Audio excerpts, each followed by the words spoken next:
Hello bachcho, let's discuss this question. A living organism is unexceptionally differentiated from a non-living structure on the basis of A. Reproduction, B. Growth and movement, C. Interaction with the environment या D. Responsiveness.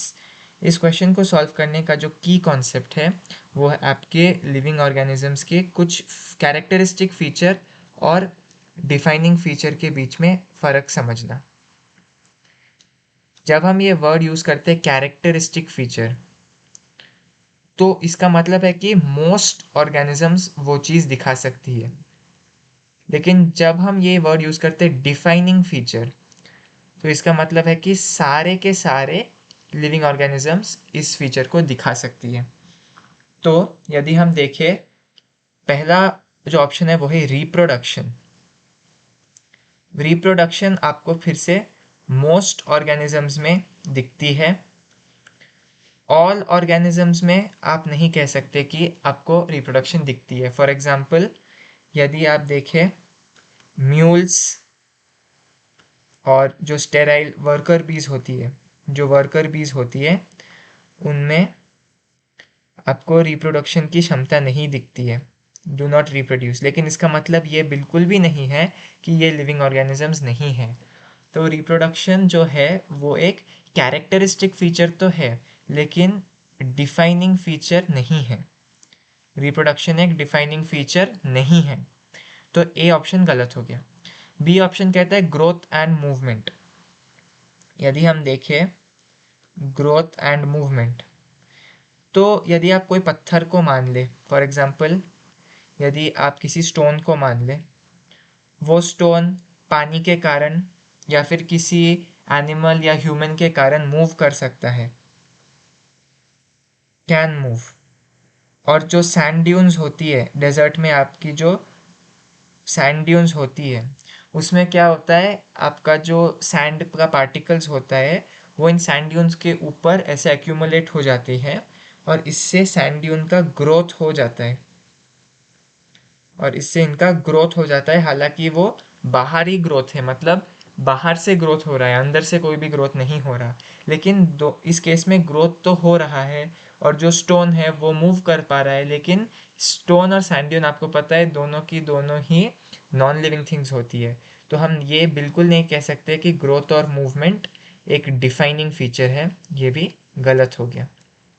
Similarly, जब हम interaction with environment की बात करें, जब हम interaction with environment की बात करें, तो फिर से यदि हम कोई पत्थर का एग्जांपल ले लें, तो पत्थर में क्या होता है, बहुत सालों से जब उस पे पानी घिसता है, पानी फ्लो करता है, या फिर किसी भी नेचुरल कैलामिटी के कारण जब वो टूटता है, तो वो इंटरैक्ट कर रहा है। जब वो ब्रेक करके जब वो सॉइल बनाता है, तो वो एनवायरनमेंट के साथ इंटरैक्ट तो कर रहा है। लेकिन क्या हम इसी की वजह से कहेंगे कि ये जो स्टोन या फिर ये जो रॉक है वो एक लिविंग थिंग है? हम तो ऐसा कह नहीं सकते। तो इंटरैक्शन मौजूद है एनवायरनमेंट के साथ, लेकिन ये एक नॉन लिविंग थिंग है। तो यहाँ पर भी हम नहीं कह सकते कि इंटरैक्शन विद एनवायरनमेंट एक डिफाइनिंग फीचर है। तो ये बिल्कुल गलत है, डिफाइनिंग फीचर नहीं है इंटरैक्शन विद एनवायरनमेंट। वहीं पर यह ऊपर में लिख रहा हूँ, यदि हम रेस्पॉन्सिवनेस की बात करें, यदि हम रेस्पॉन्सिवनेस की बात करें, तो सबसे छोटे प्रोकैरियोट्स को यदि हम कंसिडर करें और वहाँ से सबसे कॉम्प्लेक्स यूकैरियोट्स की यदि हम बात करें, तो उनमें एनवायरनमेंट के चेंजेस को सेंस करके उसके प्रति एक रिस्पॉन्स जनरेट करने का एबिलिटी होती है, एक क्षमता होती है। तो ये सारे लिविंग ऑर्गेनिजम्स में दिखती है, seen in all living organisms. ये केवल इंटरैक्शन नहीं करती है एनवायरनमेंट के साथ, वो उस इंटरैक्शन या फिर एक पर्टिकुलर चेंज को डिटेक्ट करके उसके प्रति एक रिस्पॉन्स भी जनरेट कर सकता है। तो ये जो रेस्पॉन्सिवनेस है, क्योंकि यदि हम कहते हैं कि कोई ऑर्गेनिज्म अपने एनवायरनमेंट के प्रति एक चेंज को डिटेक्ट करके उसके प्रति एक रेस्पॉन्स जनरेट कर सकता है, तो हम उस ऑर्गेनिज्म को लिविंग कहते हैं। क्योंकि ये सारे के सारे लिविंग ऑर्गेनिजम्स में दिखती है, इसमें एक भी एक्सेप्शन नहीं है। तो डिफाइनिंग फीचर रेस्पॉन्सिवनेस बिल्कुल है, लिविंग ऑर्गेनिजम्स का डिफाइनिंग फीचर है रेस्पॉन्सिवनेस। तो हमने क्या देखा, रिप्रोडक्शन जो है वो एक डिफाइनिंग फीचर नहीं है, ग्रोथ एंड मूवमेंट जो है वो एक डिफाइनिंग फीचर नहीं है, इंटरैक्शन विथ एनवायरनमेंट जो है वो भी डिफाइनिंग फीचर नहीं है, लेकिन जो रेस्पॉन्सिवनेस है वो एक डिफाइनिंग फीचर है लिविंग ऑर्गेनिजम्स का।